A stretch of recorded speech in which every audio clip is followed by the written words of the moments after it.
So I needed to find a brand new passion, and I put it towards road conditions. I personally became an advocate for the improvement of road conditions after a trip I took from Indianapolis to Greenfield, Indiana. It's only about 20 miles away. There were 3 of us. We all had our own automobile. And after traveling about 9 miles, we were greeted by a very heavy rain. Well, on the return trip, as darkness fell, we were greeted by even a harder rain. And the sky was as black as the inside of your pocket.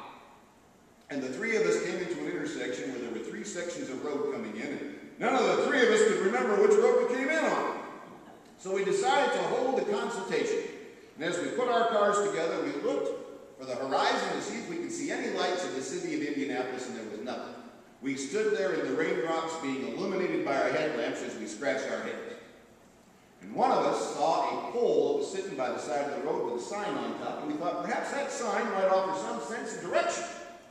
So the only smart thing to do, because we couldn't put any light on it, was to have one of us climb up that pole and see if we could read that sign.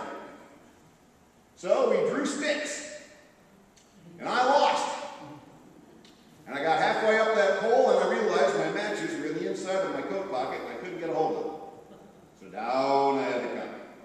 I took my matches out, I put them under my hat, and I went back up, and after a good hard climb, I got to the top of the pole, and I pulled out my matches, and I gave them a rip. And right before the wind could blow it out, I was able to read, "Chew, Battle Axe Plug."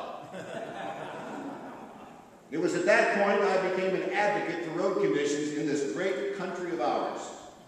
So on September the 10th of 1912, Allison and I and Dan, my old partner, we got together and we brought all kinds of people into Indianapolis at the Athenaeum, where I addressed this crowd of automobile builders, manufacturers, people that were building accessories, and anybody with a big mouth and a fat wallet I wanted in that room.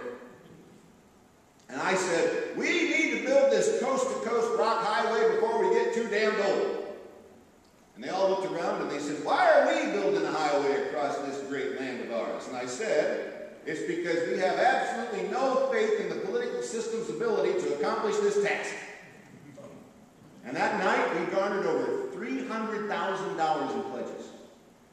And within days, Frank Seaborning of the Goodyear Tire Company, I don't even think he had approval from his board of directors, matched it with another $300,000. And within 30 days, we had $1 million pledged to start what we were calling the Lincoln Highway.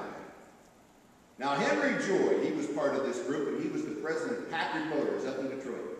Joy was a sensible man. He was very patient, pretty good thinker. Wasn't as impulsive as I was. He was the one who suggested the name Lincoln Memorial Highway, because believe it or not, Abraham Lincoln was once a lawyer for Joy's father. So we elected that practical man, Henry Joy, to be president of the Lincoln Highway Association. Me, I was vice president. That was easy. I loved my job. Garner support from anybody who would throw it our way. And of all the key contributors I focused on, the one who avoided me most was that blasted Henry Ford. He didn't want to have one thing to do with what we were doing. He didn't want to use any private invested dollars, especially his own, to build some coast-to-coast highway. He thought the government should do it. Yeah, he wanted taxpayers to pay to build this highway. So remind you folks, next time you go pay your taxes, think of that asinine Henry Ford. So what Joy and I did, we organized a group called the Hoosier Caravan. And we met on July the 1st of 1913 in Indianapolis. And our plan was to travel with 70 individuals all the way west, and we were going to plot a route that was going to be the western portion of the Lincoln Memorial Highway.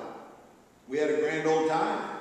Indiana, Illinois, Iowa, all the way through Colorado. Governor Oldie of Nevada himself rode my own vehicle with me all the way to the Nevada border.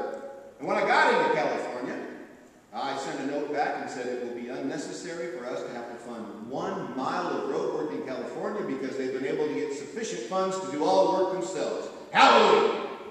34 days later, we were in San Francisco, and they threw a parade for us because we made it all happen. President Taft himself said, San Francisco knows how. And within a few short months, I was at a governor's conference talking to every governor in our fair land, telling them all about that plot to go from Times Square, New York, all the way to San Francisco, and they bought it. We got national support. October the 31st was Dedication Day in 1913. Dedication Day across this great land of ours. We had preachers giving sermons to their congregations about how they should support the Lincoln National Highway. We had lined up jack-o'-lanterns on all sides of the road for communities all across the country, and in those towns who could afford to do it, they were shooting off fireworks.